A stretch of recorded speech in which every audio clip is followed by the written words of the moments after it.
Salam çağalar. Salam, hoş geldiniz. Çağalar, 12 dekabr näme bayramçylyk?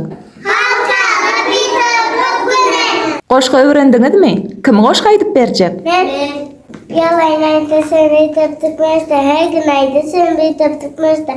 Aksva yaptı, yuskamız yoktu, ağındamın doktu, bitaplyk mesde.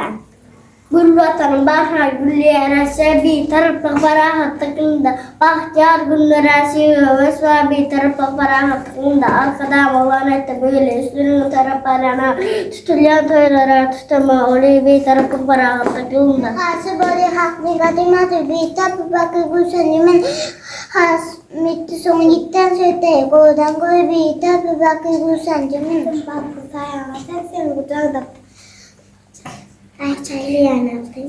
Pazarlara atmaya vatan sen kucağında pedelerin arzuları vatan tip kocan güzelim yok tutan vatan sen kucağında kaskara para sıkmayın düşmü mudumacak kara hırsa günü dövüşme garip aydan çıkmalı izmin sağ olsun size arkada sevdanları tavara sasar ara sok sokla ratmara yazar bir taraf yavrum bozdun hasıl Ağdaki özgenin öz ağdaylar.